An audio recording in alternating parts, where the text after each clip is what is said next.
Hey, it's Rachel from Glow Your Business, and we're here to talk today about sadness. I know I should be acting more sad, but I'm happy right now. So I'm going to tell you a little bit about me, and then we'll get started. So I'm Rachel. Hi.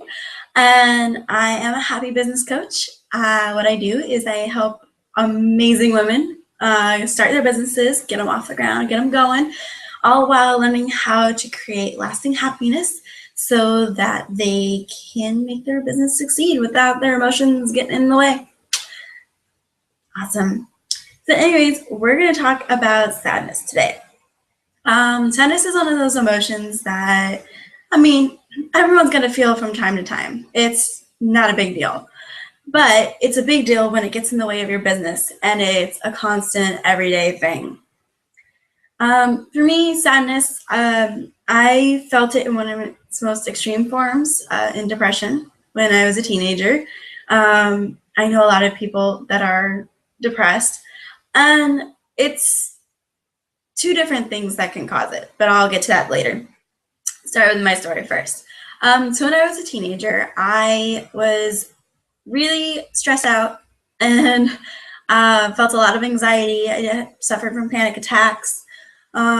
Just was a really life because I really wanted to do something creative and I was being shoved in a different direction.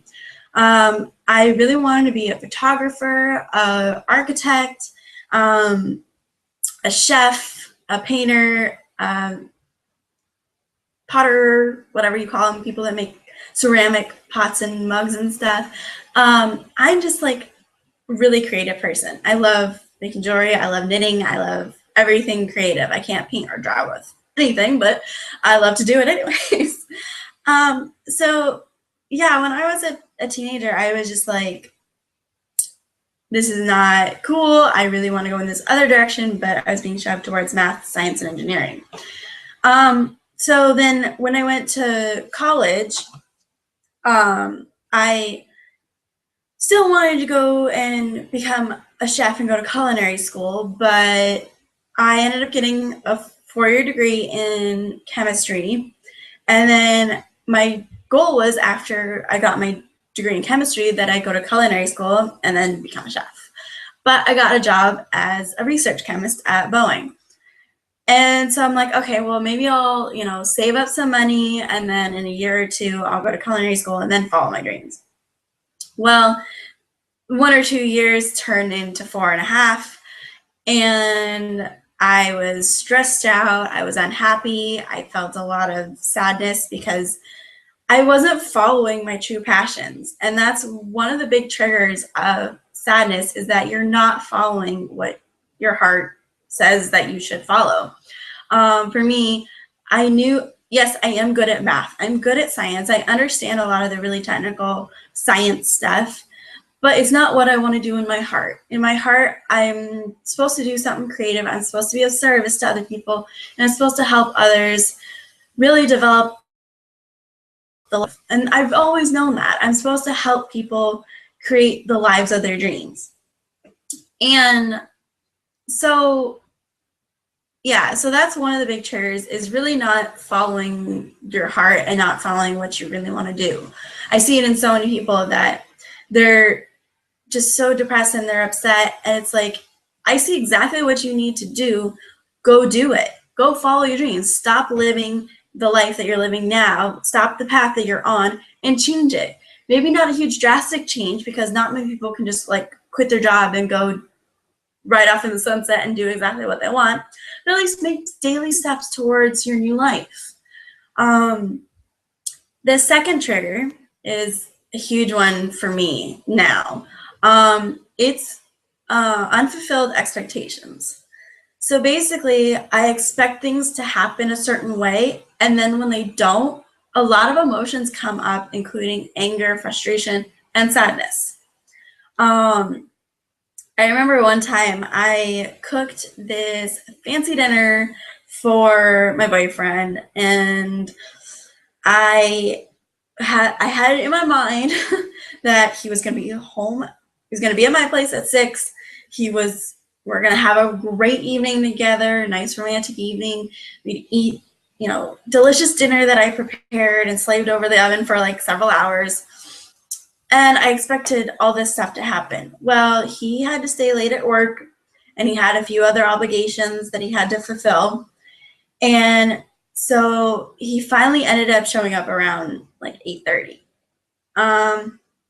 Yeah, I was not a very happy person because I had this expectation in my mind that he was going to show up at 6. We were going to eat dinner. We're going to have a lovely night. And then he would go off and, go back home. And that whole unfulfilled expectations that really can drive sadness. And a big part of it is you expect your life to go a certain way, and when it doesn't, you can end up really upset about it. And the best thing you can do is just let it go. Go with the flow, realize not everything is going to go to your plan. In fact, most of the time it won't go according to your plans. And to really just let it go. Be like in Frozen, let it go. I don't want to start singing the song because then it's going to get stuck in my head all day. But, we have all these expectations of how things should go, whether it's how our day is going to go or how someone else is going to act or how, our whole life is going to go. And once we let those go of those expectations, then you feel so much freer. You open up such a huge ability to feel happiness more. And it's such a good thing to do that. There is one exception, though, to expectations, is the law of expectation. And there's kind of an iffy thing. Like, some things are going to happen the way you expect it to, and then there's other things that won't. But the thing is with the law of expectation is the more you expect it to happen, the more likely it is going to happen.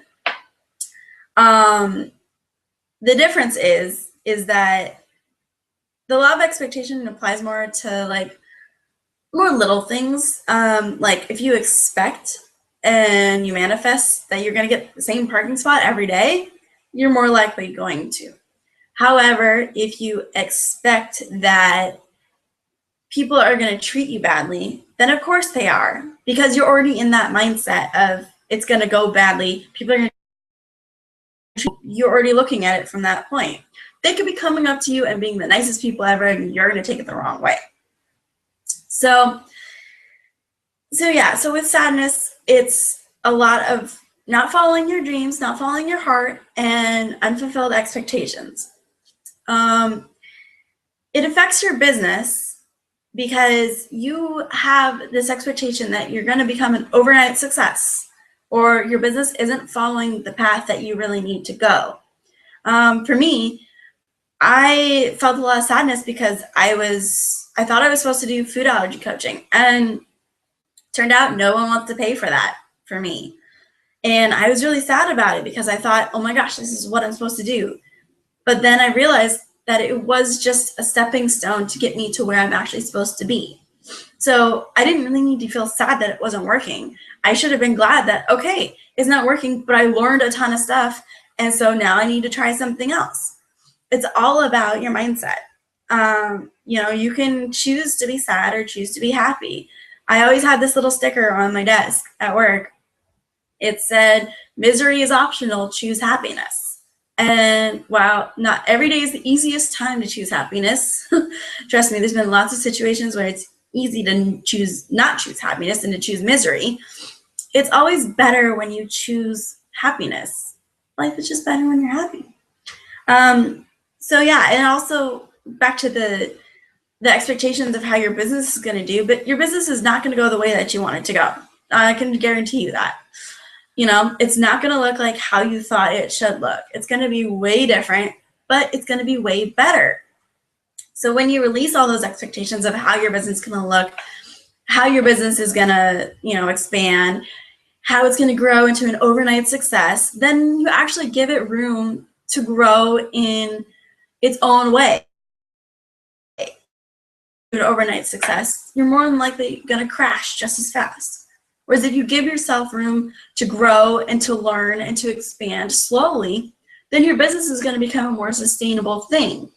You may not be making the 10K months or the 100K months or the $1 million that you're seeing of all these other people, but you're also not going to burn out super fast like all those stars that suddenly become famous overnight and they don't know how to handle it.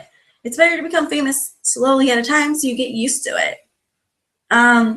Yeah, so some easy tips on how to deal with sadness is, first of all, to realize that sadness is a choice. You can always choose happiness. It's difficult. It's hard at times, especially when things are very overwhelming. You got bills to pay. You're not bringing in any money. But a big thing is to just, give it up to the universe, to God, pray, talk to it, meditate over which direction to go next. And just to realize that, sadness really is a choice. I've been there. I chose to follow what other people were saying for me to do with my life. And it caused a lot of sadness and depression when I should have been listening to my heart and following what I wanted to do for my life. Then I wouldn't have suffered from depression. Yes, it is a medical thing, but it's also because you're thinking thoughts that cause it to be, all the different hormones and chemicals in your brain. Your thoughts are super powerful. Like, it's amazing. Your thoughts are really, really powerful. And so the other tip I want to give you is just to make sure that the expectations that you're setting are actually realistic. If you expect your business to take off and become like $1 million business within like 2 months of starting, then unless you've run a business before, it's not going to happen. If you expect people to act a certain way, then you're going to be predisposed to being upset when they don't act that way. And so you're just setting yourself up for misery. In one of the books I love, How to Stop Worrying and Start Living by Dale Carnegie. Read it if you get a chance. It's an awesome book. One of the examples that he gave was that everyone expects people to be nice to each other when humans are naturally not nice to each other. I mean, usually if you look back in history, lots of wars, it's always us against them. And only recently have we really, have we really come to accept that it's not really us versus them, it's us versus us. We're all the same. We're all humans. We all suffer from the same things. We all experience the same feelings. We just have different life experiences. And so, but human nature is to be self-centered because you're trying to protect yourself. And there's nothing wrong with that. But to expect other people to be kind and to be nice and to think about you instead of themselves is just unrealistic, and you're setting yourself up for a lot of heartache and hurt. One example that I like to give is in traffic. Everyone usually deals with traffic unless you work from home. And, a lot of times when people are trying to like get into your lane, they turn on their blinker and stuff. And sometimes they'll wave and say thank you, and a lot of times they don't. If you expect people to always wave and to say thank you or please or use their manners, you're going to get upset and get sad because they don't. But that's not on them, that's on you, because you expected them to without knowing who they are as a person. And so Dale Carnegie suggested, instead of expecting everyone to be really kind and nice, expect them to not do that.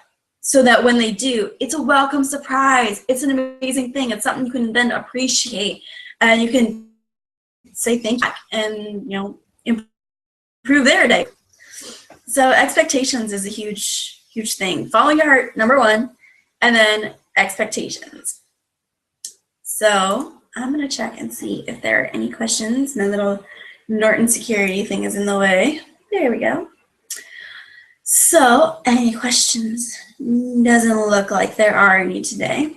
So I said no pitches, so I'm not going to sell anything, but I am going to tell you about my upcoming challenge.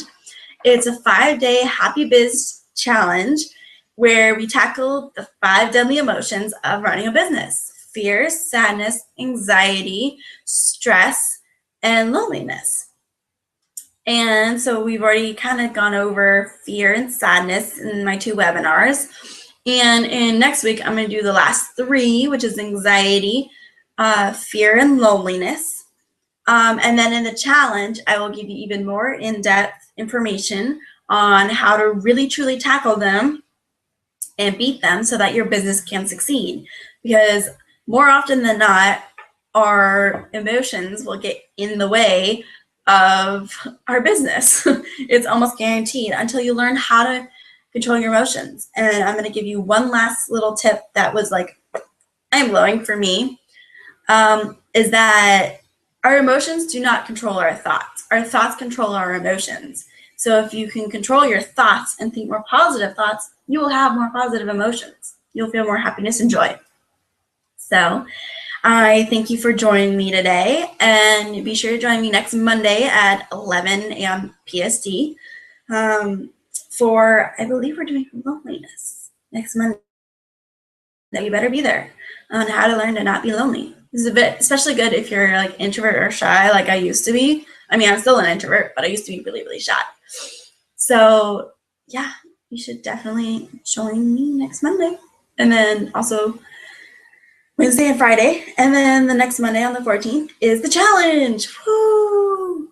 All right. Have a great day, everybody. Bye.